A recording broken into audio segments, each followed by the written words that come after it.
ubwo n'Ububiligi mvuga kandi aza kubwihanangiriza.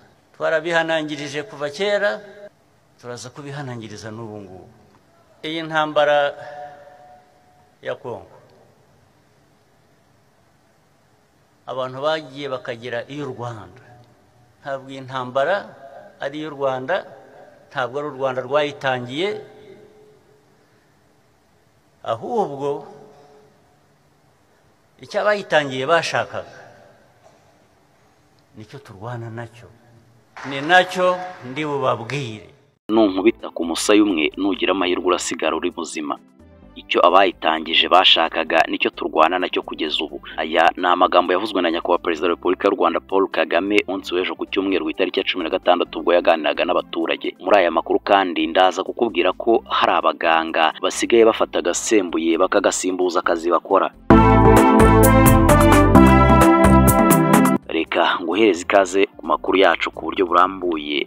Perezida wa Repubulika y'u Rwanda Paul Kagame yagarutse kubatifuriza ibyiza u Rwanda, yerekana ko nta mpamvu yo gukubitwa umusaya umwe ngo utege undi, ahubwo ko ugomba guhaguruka ukirwanaho. Ni bimwe mu byo yagarutseho ku itariki ya 16 Werurwe mu mwaka wa 2025 muri gahunda yo kwegera abaturage hirya no hino mu gihugu, aho yabereye mu mujyi wa Kigali muri BK Arena.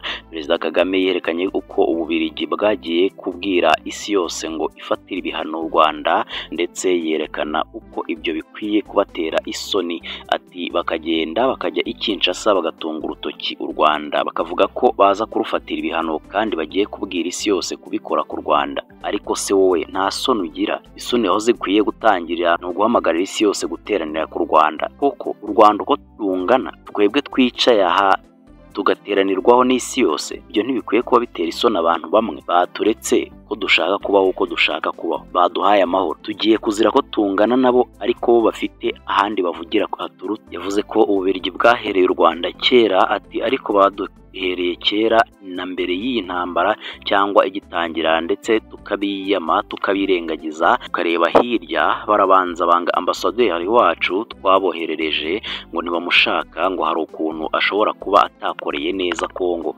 Ariko tukababaza tuti muri bande? Mwadushinzwe nande? Abanyarwanda ko mwemera Imana kuko yashinze u Rwanda babana. Abangaba turaza kubibutsa neza ko atari ko bimeze. Perezida Paul Kagame yavuze ko baraza guhangana nabo, arabateguza ndetse ateguza abanyarwanda ko bagomba kuba abanyarwanda. Ati mu buryo bwacu butari bwinshi cyane turaza guhangana nabo, ndavuga abo birirwa batwiruka inyuma badukoroga, ariko twebwe abo batunanira. Hari ibintu byacu bimwe baza kugomba kwigomwa bakaduha amahoro, ariko ubwo ndabivuga mbateguza, ariko nteguza namwe banyarwanda ngo iyi myaka yose turi muri uru rugamba rwo kubaka igihugu cyacu turashaka kuba abanyarwanda, ntabwo dushaka kuba Ababiligi. Abanyarwanda bitarajyamo ko bakwiye kuba abanyarwanda, tudakwiye kuba abandi bantu badukoroneje tukabiyuhagira. Ubu ndababwira nta kantu ndi busige rwose, ariko kandi niyo nzira turimo yo kuba twebwe, ntabwo twaba abandi, tukabana n'abantu tugahana amahoro, tukikorera ibyo tugomba gukora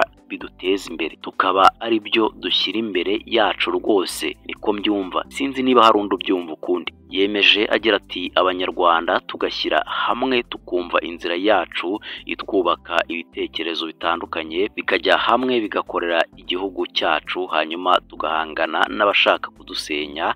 Kandi ndagira ngo mbabwire ko biravuna kuba uwo ushaka kuba, ni nk'uko kubohora igihugu byavunnye abantu, ndetse abandi batanze icyo umuntu agira gihenze kurusha ibindi, aricyo ubuzima. Ati sinumva rero ko zageraho abantu bakaba bananiwe bakavuga ngo reka dushake ibyoroshye, ni ya nzira biraza kutuvuna. Perezida Paul Kagame yavuze ko Ububiligi bukomeje kotsa igitutu ibihugu bimwe na bimwe ngo bifatire u Rwanda ibihano, kugera naho ibyo bihugu bibikora bitazi n'impamvu yabyo. Yavuze ko u Rwanda rwiteguye kandi ko rudashobora kwicwa n'ibihano. Ati ubu buracya twapfuye kubera ibihano, n'abariya bafite uruhare mu bibazo nibo basaba ibihano. Wabaza uti ni iyihe mpamvu y'ibi bihano?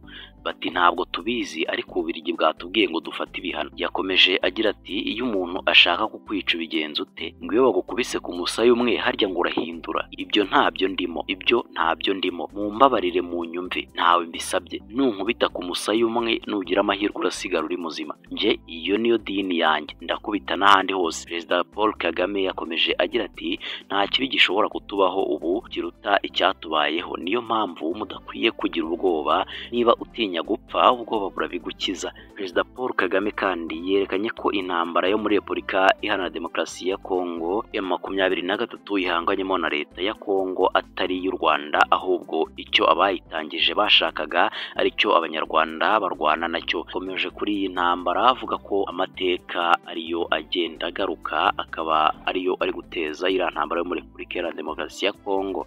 Yakomoje ku kintu cyo kugabanya u Rwanda mu mipaka, bamwe bakisanga mu bice by'Ubugande abandi bakisanga muri Repubulika Iharanira Demokarasi ya Kongo, akaba ari naho aya makimbirane yose ni intambara iri guturuka. Yahaye umurundikazi witwa DJ Ira ubwenegihugu. Yindi ngingo y'ingenzi twababwiye ko hari abaganga bafata agasembuye bakagasimbuza akazi bakora ko kwita ku baturage no ku barwayi. Ubuyobozi bw'akarere ka Gakenke bwanenze bamwe mu baganga by'umwihariko abaforomo n'ababyaza batita ku nshingano zabo zo kwita ku barwayi, ngo kuko hari abaza kurara izamu bagata abarwayi bakigira mu tubari. Bibutswa ko badakwiye kurangwa n'imyitwarire igayitse nk'iyo. Ntago ari ikibazo kigarukwaho n'ubuyobozi bw'akarere gusa, kuko n'abaturage bagaragaza ko hari ubwo bagira ibibazo byo kubura abaganga bita ku barwayi mu gicuku, ngo baba bigiriye gufata Kamanyinya. Mukankusi Piraji yavuze ko hari igihe bajya kwa muganga nijoro, cyane nk'ababyeyi bagiye kubyara cyangwa se umwana yarembye bakabura abaganga, bikaba byagira ingaruka ku barwayi. Mporanyi Viateur yavuze ko bibabaza cyane iyo umuntu akeneye ubuvuzi bwihutirwa mu gicuku akabura umuganga umwitaho, ngo babwirwa ko abaganga ari bakeya. Manirafasha Antoine umwe mu bakora umurimo w'ububyaza nawe avuga ko hari ubwo umuganga ateshuka ku nshingano ze zo kurengera abarwayi, gusa anenga iyo myitwarire avuga ko idakwiriye na gato. Umuyobozi w'akarere ka Gakenke Mukandayisenga Vestine avuga ko bidakwiye ko abashinzwe kurengera ubuzima bw'abantu birengagiza inshingano zabo ntibazikore neza, ahubwo bakigira kwifatira Kamanyinya. Akarere ka Gakenke gatuwe n'abaturage 365 n'abantu 292, aho 52% muri bo ari abagore bafite icyuho cy'abaforomo n'ababyaza bagera ku 103, barimo abaforomo 71 ndetse n'ababyaza 32. Ariko ibi babirengaho bakabirenza ingohi bakajya kwifatira Kamanyinya batitaye no kuziba icyo cyuho. Reka mbashimire mwese mwadukurikiye muri aya makuru. Ni kuri Gira Ubuzima TV Special, njyewe yakugezagaho nitwa Tuyiringire Ahmed. Muraritse mu makuru yacu y'utaha, mugire ibihe byiza cyane, ndabakunda mwese.